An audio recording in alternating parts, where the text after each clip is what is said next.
Gold, trusted gold buyers. మీరు తాకట్టు పెట్టిన బంగారాన్ని విడిపించి ఈ రోజు ఉన్న మార్కెట్ ధరకు కొనబడను.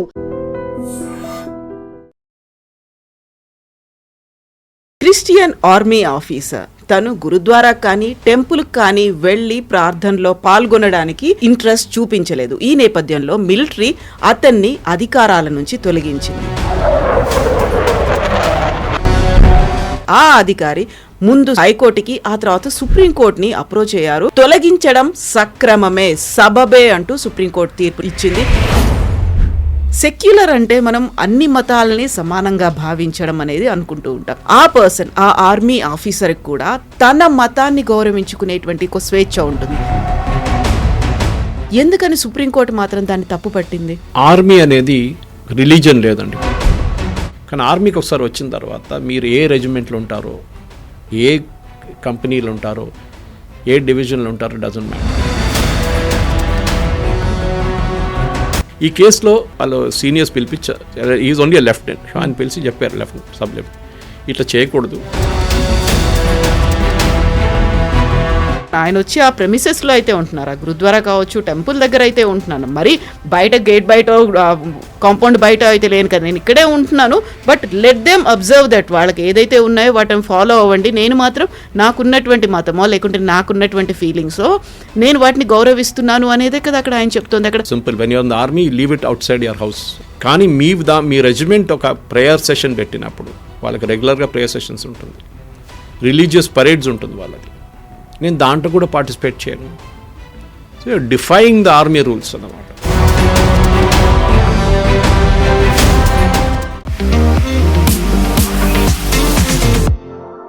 నమస్తే, నేను Kavitha. Welcome to I Dream News and నిజాలు. ఇప్పుడు మనం ఒక నిజ జీవితంలో జరిగినటువంటి సంఘటన గురించి మాట్లాడుకోబోతున్నాము. క్రిస్టియన్ ఆర్మీ ఆఫీసర్ తను గురుద్వారా కానీ టెంపుల్ కానీ వెళ్ళి ప్రార్థనలో పాల్గొనడానికి ఇంట్రెస్ట్ చూపించలేదు. ఈ నేపథ్యంలో మిలిటరీ అతన్ని అధికారాల నుంచి తొలగించింది. ఆ అధికారి ముందు హైకోర్టుకి ఆ తర్వాత సుప్రీంకోర్టుని అప్రోచ్ అయ్యారు. సో తొలగించడం సక్రమమే, సబబే అంటూ సుప్రీంకోర్టు తీర్పుని ఇచ్చింది. మనది సెక్యులర్ కంట్రీ, అన్ని మతాలను సమానంగా భావించాలి. ఆ అధికారి కూడా హిందూ ప్రార్థనాలయం లేకుంటే గురుద్వారాల్లో ప్రార్థనల్లో పాల్గొనాల్సిందే అనేటువంటి ఆ తీర్పు. యాక్చువల్గా సెక్యులర్ అంటే అర్థం ఇదేనా? తనకంటూ ఒక భావ ప్రకటన స్వేచ్ఛ ఉంటుంది, అందులోనూ తన మతాన్ని తను గౌరవించుకునేటువంటి స్వేచ్ఛ కూడా ఉంటుంది కదా. అలాంటప్పుడు ఉద్యోగం నుంచి ఎందుకు తొలగించారు అనేటువంటి వాదన కూడా వినిపిస్తోంది. దీని గురించి మాట్లాడుకుందాం. మనతో పాటుగా ఉన్నారు సీనియర్ జర్నలిస్ట్ సురేష్ కొచ్చతిల్ గారు. సార్ నమస్తే. సెక్యులర్ అంటే మనం అన్ని మతాలని సమానంగా భావించడం అనేది అనుకుంటూ ఉంటాం. బట్ ఆ పర్సన్, ఆ ఆర్మీ ఆఫీసర్ కూడా తన మతాన్ని గౌరవించుకునేటువంటి ఒక స్వేచ్ఛ ఉంటుంది, అందులో భావ ప్రకటన స్వేచ్ఛ కూడా ఉంటుంది. బట్ ఆయన సర్వమత స్థలం ఏదైతే ఉందో, ప్రార్థనా స్థలం, అక్కడ అటెండ్ అవుతున్నాను, గుడి బయట వెయిట్ చేస్తున్నాను, నేను గుడి లోకల్కి మాత్రం నేను రావట్లేదు కదా, అది సబబైన వాదనే అనేది తన తరఫున వాదించినటువంటి అడ్వకేట్ చెప్తున్నారు. ఎందుకని సుప్రీంకోర్టు మాత్రం దాన్ని తప్పు పట్టింది? ఆర్మీ అనేది రిలీజన్ లేదండి. ఇప్పుడు రాహుల్ గాంధీ దాన్ని ట్రై చేశారు మొన్న, క్యాస్ట్ బేస్లో. ఆర్మీలో 10% మంది మొత్తం ఆర్మీని కంట్రోల్ చేస్తున్నా అని చెప్పేసి అది చాలా పెద్ద, ఏం చెప్తారు, దుమార్ రేపింది అనమాట. రిజర్వేషన్ కూడా ఉండాలి. ఎందుకంటే ఆర్మీలో అట్లాంటి ఏం లేదు. You're recruited purely on basis of your efficiency. అది స్టాఫ్ సెలక్షన్ బోర్డు ఉండొచ్చు, ఎన్డీ ఎగ్జామ్స్ ఉండొచ్చు, ఏదైనా సీరియస్ ఉండొచ్చు, ఎక్కడి నుంచి అన్న మీరు లోవర్ లెవెల్ జవాన్స్ అయితే ఇక్కడక్కడ రెగ్యులర్గా క్యాంప్స్ కండక్ట్ చేస్తారు వాళ్ళు. కానీ ఆర్మీకి ఒకసారి వచ్చిన తర్వాత మీరు ఏ రెజిమెంట్లో ఉంటారో, ఏ కంపెనీలు ఉంటారో, ఏ డివిజన్లో ఉంటారో డజంట్ మ్యాటర్. ఎస్పెషలీ మీరు ఒక ఆఫీసర్గా ఉన్నప్పుడు, మీ ట్రూప్స్ని లీడ్ చేస్తున్నప్పుడు మీ ట్రూప్స్ మీద ఉంటుంది. ఇప్పుడు మీరు మరాఠా లైట్ ఇన్ఫెంట్రీ ఉంటారండి, you might be a Bihari, but and then you might be a Muslim. కానీ మీరు ఆ మరాఠా లైట్ ఇన్ఫెంట్రీతో శివాజీ గారిది ఏదైనా ఆల పూజలు ఏమైనా ఉంటే డెఫినెట్గా అక్కడ వెళ్ళాల్సింది, because you are leading them.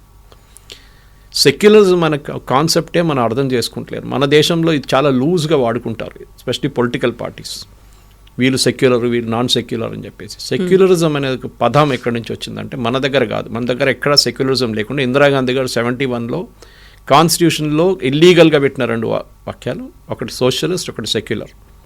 దీన్ని ఫస్ట్ వ్యతిరేకించిన మనిషి అంబేద్కర్ గారు. కాన్స్టిట్యూషన్ ఫామ్ చేసి he's told Nehru very clearly and told Patel garu, మిగతా కాన్స్టిట్యూంట్ అసెంబ్లీకి చాలా క్లియర్గా చెప్పారు, we're not a secular nation, అక్కడ హిందువులు మెజారిటీగా ఉన్నారు, ముస్లిమ్స్ ఉన్నారు, అందరు ఉన్నారు. So we're not a secular nation, అట్లా ఉంచుకుందాం మనం అని చెప్పారు. కానీ అప్పుడు నెహ్రూ అంగీకరించుకున్నారు. He was reluctant but he had to agree to Ambedkar and others. Constitution assembly డిబేట్స్లో మీకు కనిపిస్తుంది అది. దాని తర్వాత 71లో మన అందరికి తెలిసింది ఇందిరాగాంధీ ఎమర్జెన్సీ టైంలో, ఆ టైంలో ఆపోజిషన్ లీడర్ అందరు జైల్లో ఉన్నప్పుడు ఇల్లీగల్గా సెక్యులర్ అండ్ సోషలిస్ట్ అని 2 పదాలని ఆమె ప్రియాంబుల్ ఇన్స్టిట్యూట్. కాంగ్రెస్ రాహుల్ గాంధీ చెప్తుంటారు కాన్స్టిట్యూషన్ మార్చుతున్నారు. ఫస్ట్ 140, 150 మన దగ్గర ఇప్పటిదాకా అమెండ్మెంట్స్ జరిగింది కాన్స్టిట్యూషన్. దాంట్లో మెజారిటీ కాంగ్రెస్ హయాంలోనే జరిగింది. దాంట్లో అన్నిటికంటే పెద్ద was this one, secular socialist. ఈ we're not a socialist country. ఎక్కడ మనకి సోషలిజం సంబంధమే లేదు. సోషలిజం అని ఎక్కడ ఉంది ఇప్పుడు లోకంలో? ఎక్కడ లేదు. ఉన్న చైనాకు పోయింది, ఉన్న యుఎస్ఎస్ఆర్ పోయింది, అందరు పోయారు. Poland, Romania, nothing, nowhere socialism is there. ఒక వెనిజువేలా పక్కన పెడితే, లేకుంటే క్యూబా పక్కన పెడితే అక్కడ ఒకటే సోషలిజం ఉంది, మిగతా ఎక్కడ సోషలిజం లేదు.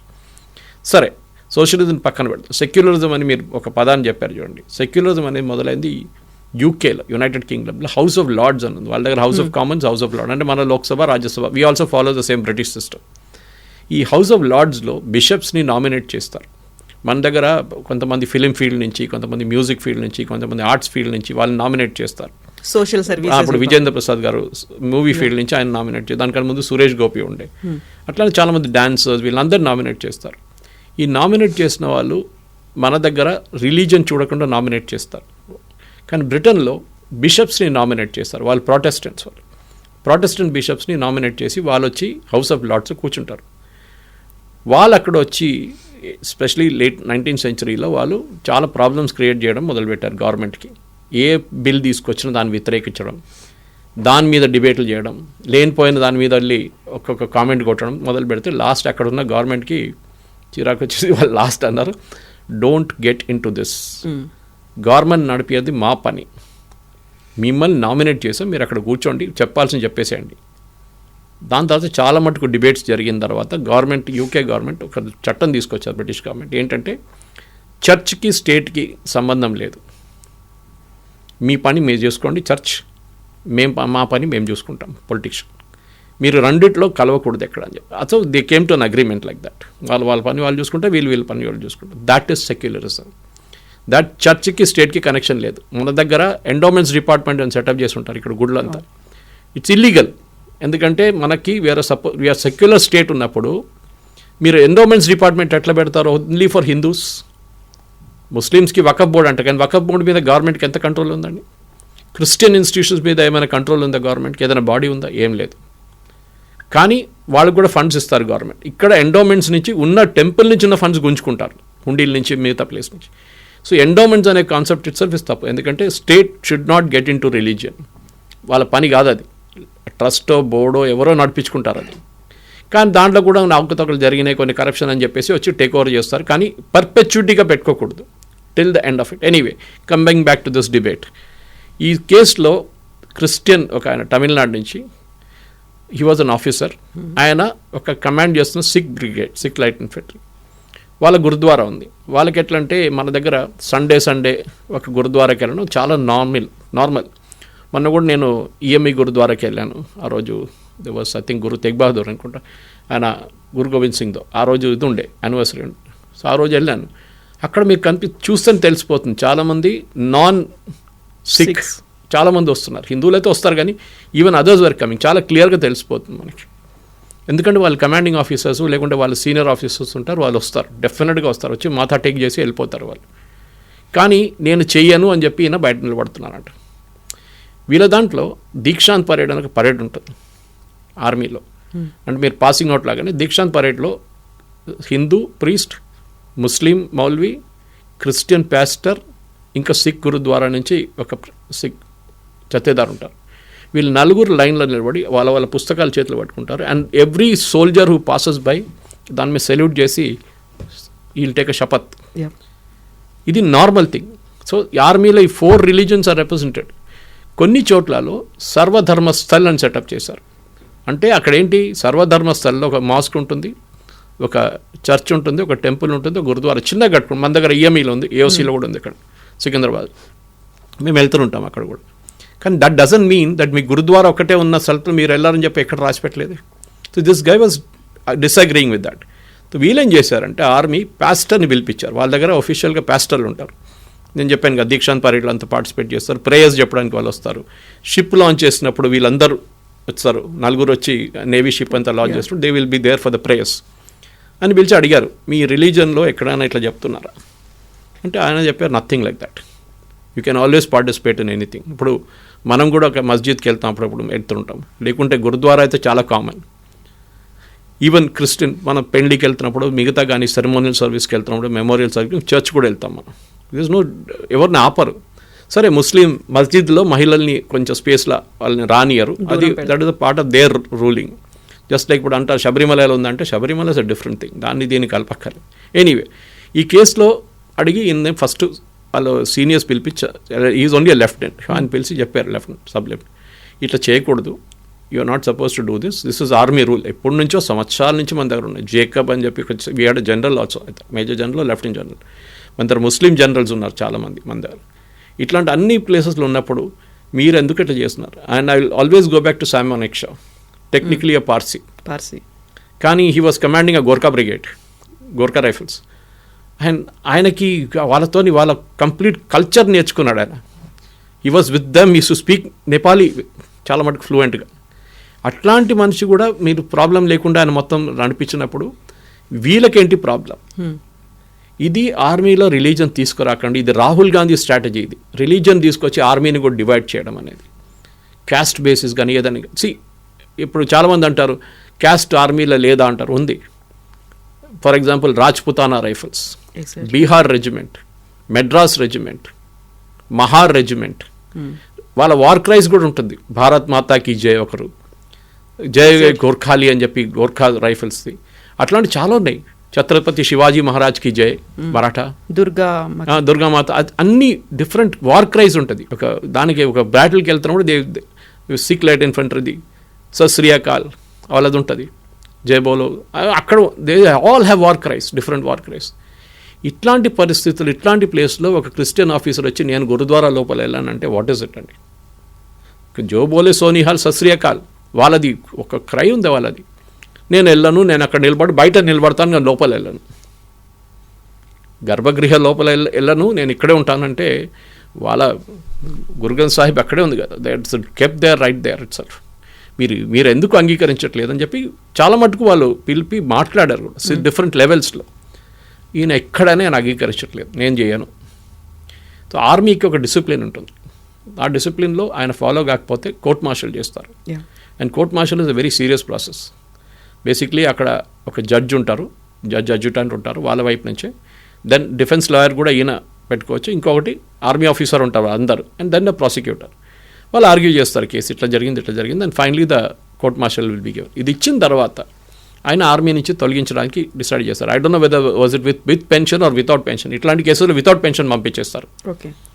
That is even bigger insult. ఎందుకంటే మీకు కోర్ట్ మార్షల్ జరిగిన తర్వాత మిమ్మల్ని ఆర్మీ నుంచి తొలగిస్తున్నారంటే అక్కడ నిలబడి మీరు యూనిఫామ్లు ఉంటారు, మీ ఎపిలెప్ట్స్ తీసేస్తారు, మీ బ్యాడ్జ్లు తీసేస్తారు, ఇట్స్ అన్ ఇన్సల్ట్, ఇట్స్ చాలా పెద్ద ఇన్సల్ట్ అన్నమాట అది. సో అట్లాంటి పరిస్థితుల్లో ఇట్లాంటి ఒక మనిషి మళ్ళీ ఛాన్స్ ఇచ్చిన తర్వాత కూడా నేను పట్టించుకోనని చెప్పి హైకోర్టుకి వెళ్ళారు. హైకోర్టు తీర్పులు ఏం చెప్పారంటే, సారీ, ఆర్మీ డిసిప్లిన్ ఫాలో చేయాల్సిందే, మేము ఆ రిలీజను, మేము ఈ రిలీజను, నేను ముస్లిమ్స్, నేను హిందూ టెంపుల్ లోపల, వాళ్ళకి రిలీజన్ లేదు ఆర్మీలో, వాళ్ళు ఒక్కటే దేశం కోసం సేవ చేస్తారు అంతే. They are fight for the country, that's period, rest all doesn't matter. ఎందుకంటే మీరు ఒక టీమ్గా ఫంక్షన్ చేస్తున్నారు, రోజు మీరు ఆ టీంతో ఉంటారు, వాళ్ళతో తింటారు, వాళ్ళతో వార్కి వెళ్తారు, వాళ్ళతో ట్రైనింగ్ చేస్తారు, అంతా వాళ్ళ ఫ్యామిలీ కలుసుకుంటారు, అందరూ they know each other very well. అట్లాంటి పరిస్థితులు ఎందుకు హైకోర్టు కూడా చెప్పారు సారీ. దెన్ ఈయన శంకర్ నారాయణ్, సీనియర్ అడ్వకేట్ శంకర్ నారాయణ్ పెట్టి సుప్రీంకోర్టుకి వెళ్ళారు. ఎందుకంటే ఆయనంతా these charge huge amounts of money. ఈయన ఒక ఆర్డినరీ ఆఫీసర్, ఈయనకి ఎక్కడి నుంచి అంత డబ్బులు తెలియట్లేదు నాకు ఇప్పుడు, or was somebody backing him in this fight. Anyway సుప్రీంకోర్టుకి వెళ్తే సుప్రీంకోర్టు కూడా జస్టిస్ సెట్ Bagchi and justice, I think the new chief justice was there, justice Kant, sorry, we will not agree with this. మీరు ఆర్మీ రూల్స్ ఫాలో చేయాల్సిందే. Arm ఫోర్సెస్లో ఏ rule ఉందో, navy కానీ ఎయిర్ ఫోర్స్ కానీ ఏదైనా కానీ, you have to follow those rules. అప్పుడు ఆయన చెప్పారు ఆర్టికల్ 25 మాకు ప్రాక్టీస్ రిలీజియస్ ఫ్రీడమ్ ఉంది, ప్రాక్టీస్ అదంతా ఉంది correct. You got every right to practice your religion, nobody stopping you. కానీ మీరు మీ కమాండ్ చేస్తున్న మీ యూనిట్ని మీరు వాళ్ళతో ఉండను, నేను బయట నిలబడుతున్నా అంటే వాళ్ళ మొరాల్ మీద ఎంత ఉంటుంది. You are suppose be a leader leading the men. మీరు వాళ్ళ వైపు నుంచి నేను వెళ్ళను, నేను గుడి లోపలికి రాను, నేను గురుద్వారా లోపలికి రాను అంటే సారీ. సో ఆ so called freedom of expression లేకుంటే ఫ్రీడమ్ టు ప్రాక్టీస్ రిలీజన్ అంతా పక్కన పెడదాం. ఆర్మీ డిసిప్లిన్కి ఇది నడవదని చెప్పి ఒక రూలింగ్ ఇచ్చారు. చాలామంది ఇప్పుడు సోషల్ మీడియాలో దాని మీద పెద్ద పెద్ద డిబేట్లు నడుస్తుంది. సో ఈవెన్ ఆయన వచ్చి ఆ ప్రెమిసెస్లో అయితే ఉంటున్నారు, ఆ గురుద్వారా కావచ్చు, టెంపుల్ దగ్గర అయితే ఉంటున్నాను, మరి బయట గేట్ బయట కాంపౌండ్ బయట అయితే లేను కదా, నేను ఇక్కడే ఉంటున్నాను. But let them observe that, వాళ్ళకి ఏదైతే ఉన్నాయో వాటిని ఫాలో అవ్వండి. నేను మాత్రం నాకున్నటువంటి మతమో లేకుంటే నాకున్నటువంటి ఫీలింగ్సో నేను వాటిని గౌరవిస్తున్నాను అనేదే కదా అక్కడ ఆయన చెప్తుంది. అక్కడ ఫ్రీడమ్ అనేది ఉంటుంది కదా, వ్యక్తిగత స్వేచ్ఛ అనేది కూడా ఉంటుంది కదా. కానీ వ్యక్తిగత స్వేచ్ఛ మీ ఇంటికాడ పెట్టుకోవాలండి, అది అంతే simple. When you're in the army leave it outside your house, leave it. Once you leave your house you're no longer, రిలీజన్తో ఏం సంబంధం లేదు మీకు. మీ సండే రోజు మీరు చర్చ్కి వెళ్ళొచ్చు, మిగతా రోజు ఫ్రైడే రోజు Muslims can go to masjid, they can do the prayers. ఆర్మీలో ఎవరు ఆపరు. కానీ మీ రెజిమెంట్ ఒక ప్రేయర్ సెషన్ పెట్టినప్పుడు వాళ్ళకి రెగ్యులర్గా ప్రేయర్ సెషన్స్ ఉంటుంది, రిలీజియస్ పరేడ్స్ ఉంటుంది వాళ్ళది. నేను దాంట్లో కూడా పార్టిసిపేట్ చేయను. So you're defying the army rules అన్నమాట. నేను పార్టిసిపేట్ చేయనంటే మీ ట్రూప్స్ ఏమనుకుంటారు, మీ 6 సోల్జర్స్ ఏమనుకుంటారు, ఎట్లాంటి లీడర్ రా మాకు, మా రిలీజన్ని పట్టించుకోవట్లేదు, మా గురువుల్ని పట్టించుకోవట్లేదు, and is commanding a Sikh brigade. Not done, simple as that. మీరు రేపు అనొచ్చు, ఇప్పుడు బీహార్ రెజిమెంట్ కొన్ని టైంలో మద్రాసి వాళ్ళు కమాండ్ చేస్తారు, ఒక మెడ్రాస్ నుంచి సౌత్ నుంచి ఒక ఆయన కమాండ్ చేస్తారు, he'll be commanding the troops. So what, ఏం ప్రాబ్లం లేదు దాంట్లో. ఆయన వాళ్ళ లాంగ్వేజ్ నేర్చుకుంటారు, వాళ్ళ డైలెక్ట్ నేర్చుకుంటారు, అన్నీ ఉంటుంది వాళ్ళ దగ్గర. Same thing Maratha infantry might be commanded by Bengali, no problem. కానీ మీరు రిలీజన్ తీసుకురాకండి దాంట్లో. ఇన్ఫ్యాక్ట్ ఈయనని ఒక చండీగఢ్లో ఉన్న పాస్టర్ దగ్గర తీసుకెళ్లారు, ఆర్మీ కాకుండా మిగతా పాస్టర్ దగ్గర తీసుకెళ్ళి ఆయన అడిగారు ఆర్మీ వాళ్ళు, like a question answer session. ఈయన ఇట్లా అంటున్నారు, మీరేమంటారు అంటే హీ ఆల్సో సెడ్, సర్వధర్మస్థల్లో ఎక్కడో కానీ రిలీజియన్ అనేది మీరు తీసుకురాకండి, you have to be with your troops. వాళ్ళ లీడర్ మీరు, you have to lead them by example. ఇట్లాంటి పనులు చేసి నేను రిలీజియన్ తీసుకురావడం అనేది ఆర్మీలో చాలా dangerous. It's a good sign, చాలా మంచి పని చేశారు సుప్రీంకోర్టు కూడా, దట్ ఇక్కడే ఆ డిబేట్ మంచి చేసేసారు వాళ్ళు. రాహుల్ గాంధీ తీసుకొచ్చిన కామెంట్లు అంతా అక్కడే ఆగిపోయింది. ఇప్పుడు Rahul Gandhi cannot also say, ఇప్పుడు రేపు ఒక స్టేట్మెంట్ ఇస్తారా. ఇన్ఫ్యాక్ట్ ఈ సోషల్ మీడియాలో నడుస్తున్న కొన్ని కామెంట్లు చూస్తే బాధ అనిపిస్తుంది మీకు. Today morning I was reading lot of comments on Malayalam websites, Malayalam social media హ్యాండిల్స్లో విపరీతంగా తిడుతున్నారు సుప్రీంకోర్టుని. అది ఎట్లా అవుతుంది, మా రిలీజన్ చాలా ఇంపార్టెంట్. మీ రిలీజన్ మీ ఇంటికాడ పెట్టుకోండి, మీరు ప్రైవేట్ సెక్టర్లో పనిచేస్తే ప్రాబ్లం లేదు. But once you come to an armed forces, అది పోలీసు ఉండొచ్చు, ఎక్కడైనా ఉండొచ్చు. ఇప్పుడు హైదరాబాద్లో కాంట్రవర్సీ నడుస్తుంది. ఎగ్జాక్ట్లీ, నేను అదే అడగబోతున్నాను. అయ్యప్ప స్వాములు వాళ్ళు ఇప్పుడు గడ్డం పెంచుకుంటున్నారు, సరిగా దువ్వుకోవట్లేదు, మాల వేసుకుంటున్నారు, డ్రెస్ కోడ్ మార్చిపోతున్నారు, అండ్ షూ లేకుండా వస్తున్నారు. ఒకవేళ నిజంగానే అయ్యప్ప మాల వేసుకోవాలి అనుకుంటే యూ టేక్ లీవ్ అనే మాట చాలా క్లియర్గా చెప్పేశారు. దీనికి 2 పర్స్పెక్టివ్స్ ఉంటుంది. ఒకటి, గడ్డం పెంచుకోవడం అనేది ఎసెన్షియల్ రిలీజా కాదా అని చెప్పి సుప్రీంకోర్టులో ఎప్పటి నుంచో నడుస్తుంది, ఎసెన్షియల్ రిలీజియస్ ప్రాక్టీస్. చాలామంది అంటారు మేము గడ్డం పెట్టుకోకూడదని చెప్తే సిక్ వాళ్ళు ఎట్లా గడ్డం పెట్టుకుంటున్నారు, వాళ్ళు టోపీ హెడ్ గేర్ ఎట్లా వేరేసుకున్నారు అనమాట, పగడి ఆ టర్బన్ ఎలా పెట్టుకుని వస్తారు, వాళ్ళకెందుకు అలౌ చేస్తున్నారు, మాకెందుకు, వాళ్ళు కడా వేసుకుంటారు, ఓకే, వాళ్ళకి ఒకసారి కీర్పన్ పెట్టుకుంటారు, వాళ్ళు ఎట్లా అలౌ చేస్తున్నారంటే సుప్రీంకోర్టు కూడా వాళ్ళ చాలా జడ్జ్మెంట్ మన కాన్స్టిట్యూషన్లో కూడా చెప్పారు చాలా మటుకు. ఎసెన్షియల్ రిలీజియస్ ప్రాక్టీస్ 6కి 5 concepts are compulsory for them. వాళ్ళు వైలేట్ చేయలేరు అది. కానీ మీకు ఇది ఎసెన్షియల్ రిలీజియస్ ప్రాక్టీసా కాదా అని క్వశ్చన్ వస్తుంది. ఇన్ఫ్యాక్ట్ కవిత గారు మీరు సర్ప్రైజ్ అయిపోతారు, కేరళలో చాలామంది అక్కడ అయ్యప్ప దీక్ష తీసుకుంటున్న వాళ్ళు, నాకు తెలిసిన వాళ్ళు చాలామంది ఉన్నారు కేరళైట్స్. వాళ్ళు ఎప్పుడు ఇట్లాంటి చెప్పులు లేకుండా ఆఫీస్కి వెళ్ళడము అని చేయరు. బ్లాక్ ప్యాంట్ వేసుకుంటారు, బ్లాక్ షర్ట్ వేసుకుంటారు, that is a part of it. ఇక్కడ కూడా నేను ఒకసారి ట్రాఫిక్ రూల్ చేసినప్పుడు అయ్యప్ప దీక్షలో ఉన్న కొంతమంది కానిస్టేబుల్స్ని చూస్తుంటాను, ఒక బ్లాక్ షాల్ వేసుకుని ఉంటారు, కానీ మిగతా అంతా they will be normal dress అనమాట. ఎక్కడ మనం చెప్పట్లేదు that you have to wear this dress అని ఎక్కడ చెప్పట్లేదు. సరే అది ఉందిలే, బికాజ్ ఐఎమ్ ఆల్సో మలయాళీ. నాకు అయ్యప్పది I was secretary of Ayyappa temple Bolarum, చాలా సంవత్సరాల నుంచి అక్కడ సెక్రటరీగా ఉన్నాను. ఉంది, రూల్స్ ఉన్నాయి, గడ్డం పెంచుకోకూడదు, షేవ్ చేయకూడదు, నాన్ వెజ్ తినకూడదు, అన్నీ చాలా మటుకు ఈవెన్ ఇంట్లో గురించి కూడా తినరు. ఎందుకంటే suppose the women are not of that particular, అప్పుడు ఆ డిస్పెన్సేషన్ లేవున్నప్పుడు మీరు బయట నుంచి భిక్ష చేసుకుంటారు, అక్కడ తింటారు. మీరు గుడికి వచ్చి అన్నప్రసాదం కానీ అన్నదానం తీసుకుంటారు. ఇదంతా కరెక్టే, కానీ మీరు ఒక యూనిఫామ్డ్ ఫోర్స్లో ఉన్నప్పుడు, బహుశా ఇక్కడ నేను బీజేపీ వాళ్ళతో కొంచెం డిఫర్ అవుతాను. ఓకే, మీరు యూనిఫామ్లో ఉన్నప్పుడు మీరు you to follow the rules of the game. మీరు ఒక పని చేయొచ్చు, నన్ను ఒక నెల కోసం నెలన్నరకి నన్ను కంట్రోల్ రూమ్లో పెట్టుకోండి, నేను అక్కడ ఆన్ డ్యూటీలో ఉంటాను, but I will work from the control room or any desk job. Okay, అది వేయొచ్చు మీరు. అట్ ద సేమ్ టైం నేను ఇక్కడ చూసాను హైదరాబాద్లో, and that is why the BJP argument is very strong. కొంతమంది ముస్లిం కానిస్టేబుల్స్ని వాళ్ళు గడ్డం పెంచడానికి అలౌ చేస్తున్నారు. You cannot do that.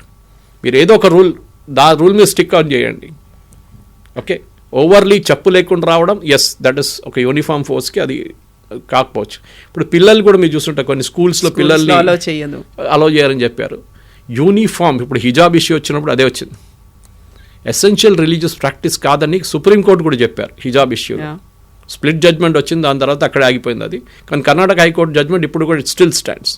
And కేరళలో ఒక ముస్లిం జడ్జ్ ఇచ్చిన ఆర్డర్ కూడా ఉంది, hijab is not an essential religion practice. ఎక్కడ చెప్పట్లేదు, మీరు వేసుకోకపోతే you will not be a Muslim అని ఎక్కడ చెప్పట్లేదు ముస్లిం అమ్మాయిల దగ్గర. బట్ ఇప్పుడున్నది ఈ డిస్ప్యూట్లో ఈ పర్టికులర్ క్రిస్టియన్ ప్రీస్ట్ నుంచి మన హైదరాబాద్ పోలీస్కి వచ్చినప్పుడు సేమ్ పాయింట్ అప్లైస్. సుప్రీంకోర్టు చెప్పింది అదే పాయింట్ ఇక్కడ కూడా అప్లై అవుతుంది. Because you are a armed force. Police కానివ్వండి, పారామిలిటరీ ఫోర్స్, సిఆర్పిఎఫ్ కానివ్వండి, మిగతా ఎక్కడ వెళ్తే కానీ మీకు ఇది అలౌడ్. మీరు అడుగుతారు అప్పుడు నేవీలో గడ్డం పెంచుకుంటారు కదా ఆఫీసర్లు అంటే, that is because that is the part of the culture. ఎందుకంటే when they are at sea వాళ్ళకి షేవ్ చేయడం అని చాలా కష్టం అక్కడ, especially if are in submarine మీకు స్పేస్ ఉండదు అసలు. సో వాళ్ళని they allow them to wear the beard పెట్టుకుంటారు వాళ్ళకి. మిగతా వాళ్ళకి చాలా స్ట్రిక్ట్ రూల్స్ ఉన్నాయన్నమాట. సో ఎస్, శబరిమల దాంట్లో ఉన్న క్వశ్చన్ ఇప్పుడు వీళ్ళు కూడా అడగొచ్చు, కానీ వీళ్ళు సుప్రీంకోర్టుకి వెళ్తే సుప్రీంకోర్టు ఇదే రూలింగ్ చెప్తారు. బికాస్ ఆర్మ్డ్ ఫోర్స్ ఉన్నప్పుడు you are a part of a uniformed force. To be more precise, you have to follow the law. ఎవరైనా కానివ్వండి, any person can be there. You can be a general or you can be a jawan. You have to follow the rule. మీకు దాని నుంచి మీకు ఇంతకు వీళ్ళ దాంట్లో బడాఖానా అని చెప్పి ఒక కాన్సెప్ట్ ఉంటుంది, పెద్ద ఒక లంగర్ పెడతారు వీళ్ళు. అక్కడ కూడా దే హ్యావ్ ఆల్ రిలీజియన్స్. ఒక ప్రేయర్ ఉంటుంది, అందరు వస్తారు, నలుగురు వచ్చి మళ్ళీ ప్రేయర్ చెప్తారు, ఒక్కొక్క సెంటెన్స్ చెప్పేసి వాళ్ళు వెళ్ళిపోతారు. ఈ ప్రాక్టీస్ ఆర్మీలో ఎప్పటి నుంచో ఉంది. బ్రిటిష్ వాళ్ళ టైం నుంచి కూడా they never interfered with our religious things. అలా దాని పక్కన పెట్టేస్తారు, that is your part of the thing. But ఇది మిస్యూజ్ చేయడం అనేది definitely it is not allowed. ఒక అట్లాంటి యాటిట్యూడ్ ఉండకూడదు. నేను Christian, so I won't go in to gurudwara. Sorry, మీరు కమాండ్ చేయకపోతే, మీరు ఆ ట్రూప్స్లో లేకపోతే యు ఆర్ ఆల్ రైట్. కానీ మీరు ఒకసారి కమాండ్ చేస్తున్నప్పుడు you are a part of the team, you are leading the team and you have to lead by example. అంటే మీరు ఫాలో చేయాల్సింది, దాంట్లో ఏ ఎక్స్క్యూజ్ లేదు. Bold and interesting updates, developments చాలా ఉంటాయి ఇంకా. ఎందుకంటే ఇది మీరు ఇప్పుడు యూకే ఎగ్జాంపుల్ తీసుకోవచ్చు, యూఎస్ ఎగ్జాంపుల్. వాళ్ళకి చాప్లైన్ ఉంటారు ఆన్ బోర్డ్, ఎయిర్క్రాఫ్ట్ క్యారియర్ మీద చాప్లైన్స్ ఉంటారు వాళ్ళ దగ్గర. ఇప్పుడు వాళ్ళు ఈవెన్ ఇండియన్ చాప్లైన్స్ తీసుకొచ్చారు, ఇండియన్ ప్రీస్ట్ని తీసుకొచ్చారు దానిపైన. ఎందుకంటే చాలామంది ఇండియన్స్ మౌల్వీలు తీసుకొచ్చారు, ముస్లిమ్స్ ఉన్నారని చెప్పేసి. You can have your prayer, ఇక్కడ ఎవరు ఆపట్లేదు. కానీ మీరు ఒక లీడర్గా ఉన్నప్పుడు then you can't do all these things. That is the most important thing. నేను వెళ్ళను, నేను రాను. నేను ఎన్నో గుళ్ళు ఉన్నాయి మన ఈఎంఈ సికింద్రాబాద్ వైపు, మా దగ్గర 6 or 7 ఉన్నాయి. దాంట్లో ఒక గురువాయూరప్పన్ టెంపుల్ ఉంది అండ్ ఈఎంఈ గురుద్వారా ఉంది. And both look very similar, చూడడానికి ఒకటేలాగా ఉంది చూడడానికి. అది కాకుండా 3 other temples are there, 3 temples ఉన్నాయి. అక్కడ వస్తున్న చాలామంది జవాన్ యంగ్స్టర్స్ కూడా మాకు తెలిసిపోతుంది, they are not all Hindus, but వాళ్ళు అదే రిలీజియస్ ప్రాక్టీస్ ఫాలో చేస్తారు. అక్కడ వస్తారు, వాళ్ళు కూర్చుంటారు, పూజ చేస్తారు, వెళ్ళిపోతారు. And talking of jawans, not officers కూడా వస్తారు దాని తర్వాత. సో అట్లాంటి పరిస్థితుల్లో ఒక ఎక్సెప్షన్ ఇవ్వడం అనేది it's not possible. And supreme court తీసుకున్న చాలా మంచి నిర్ణయం. దీన్ని సోషల్ మీడియాలో నడుస్తున్న గొడవ దాన్ని పక్కన పెడదాం, ఎందుకంటే వాళ్ళు అక్కడ చాలామంది దాని మీద డిబేట్ చేస్తున్నారు. మా రిలీజియస్ ఏమైంది, మా ఫ్రీడమ్ ఏమైంది. You can keep a religion at home, simple as that. Yes sir, thank you so much. Thank you very much. Thank you. And for more videos, Please subscribe to iDream. Please subscribe to iDream. Please subscribe iDream. And please subscribe to iDream. For more videos, subscribe to iDream. please like, share and subscribe to the channel. Congratulations, iDream. Subscribe to iDream. Subscribe to iDream. So subscribe to iDream Media. iDream team andarki huge congratulations. Please subscribe iDream Media. Please subscribe to iDream. Subscribe iDream. Please subscribe to iDream.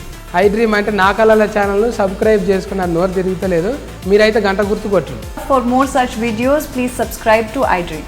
Subscribe to iDream. Please subscribe to iDream. Please subscribe iDream Media. Please do subscribe to iDream. Please subscribe to iDream Media. For best entertainment and information, please subscribe iDream. And don't forget to subscribe to iDream.